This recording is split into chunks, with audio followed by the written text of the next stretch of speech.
यमुना जी की भव्य आरती का आयोजन किया गया। कान्हा की नगरी श्रीधाम वृंदावन में यमुना जी के प्राचीन घाट स्थित यमुना घाट गंगा पर दशहरा के पावन पर्व पर भव्य फूलों से यमुना महाराज जी का बंगला सजाया गया। साथ ही फूलों के बंगले में बनी झांकी बनाकर यमुना महारानी को 56 भोग व्यंजन लगाए गए। इस कार्यक्रम को देखकर दूर दराज से आए हुए श्रद्धालु यमुना महारानी के दर्शन कर निहाल हुए। साथ ही इस मौके पर यमुना महारानी के समक्ष सर्वप्रथम गिरधारी ब्रजवासी के द्वारा महाआरती का आयोजन किया। साथ ही भव्य भजन संध्या का मनमोहक आयोजन किया गया। इस मौके पर मौजूद उत्तराखंड से आए हुए भारतीय सेना के सेवानिवृत्त कर्नल चमन सिंह सिसोदिया ने कहा कि गंगा दशहरा पर पावन पर्व पर श्री वृंदावन धाम में बड़ी हर्षोल्लास के साथ मनाया गया।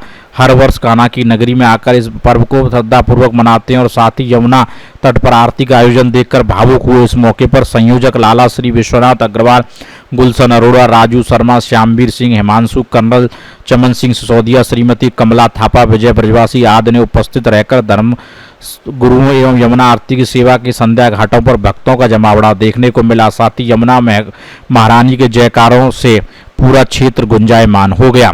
ऋतिक अग्रवाल, मथुरा, समाचार 24।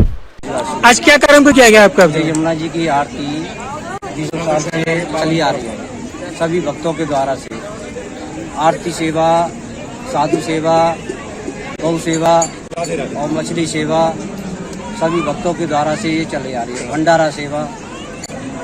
नहीं, ये आज आपने कार्यक्रम किया है, ये क्या किया है आपने? गंगा दशहरा का। गंगा दशहरा का इस उपलक्ष्य में आपने क्या का आयोजन किया हुआ है? विशेष आरती, फूल बंगला है, भंडारा सेवा है, 56 भोग है, भजन संध्या है।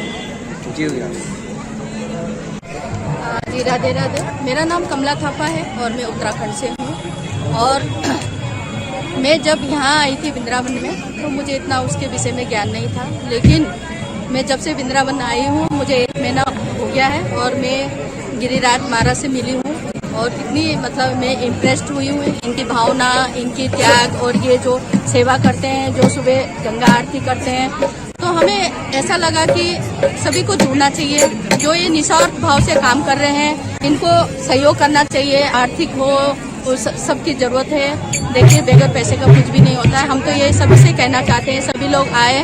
उत्तराखंड वासी से भी मैं कहना चाहती हूँ, इतना पवित्र स्थल है जहाँ हमारे कृष्ण भगवान ने जन्म लिया है, वहाँ पे आइए, इनको पूरा सहयोग कीजिए और मैया रानी के जिसके ऊपर आशीर्वाद होगा तो वो सब कुछ कर सकती है। कहते हुए मैं अपने वाणी को यहीं विराम देती हूँ। राधे राधे, हरे कृष्णा, राधे राधे। मैं कर्नल चमन सिंह सिसोदिया भारतीय सेना से हूँ और मैं ये यमुना आरती स्थल इमली तला से श्री गिरधारी जी जो ब्रजवासी यहाँ का भव्य आयोजन कर रहे हैं, मैं इनके साथ में जुड़ा हुआ हूँ। और आज का ये भव्य प्रोग्राम जिसमें आरती, 56 भोग, गौ माता की सेवा, यमुना माता की भव्य आरती देखकर मन मेरा प्रफुल्लित हो गया। और मैं, जैसा कि कहा जाता है कि वृंदावन सो वन नहीं, नंदगांव जैसो गांव, बंसी वट सो वट नहीं, श्री कृष्ण जैसो नाम। यमुना तट का स्थल और ये भव्य शोभा जो मुझे देखने को मिली है, मैं कृत्य और धन्य हो गया।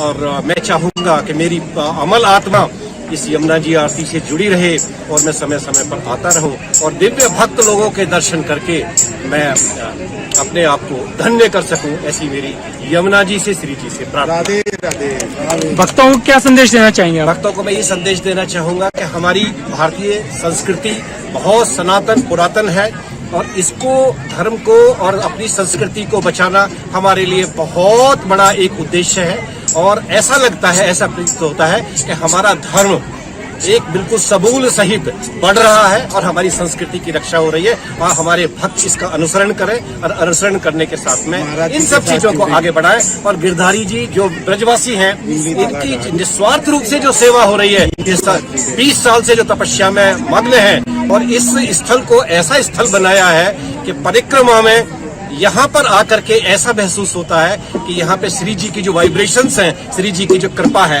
ऊपर बरस रही है वट वृक्ष के नीचे। मैं चाहूंगा कि ये इसी प्रकार से तपस्या करके हम भक्तों को धन्य और कृत्य करते हैं। राधे राधे।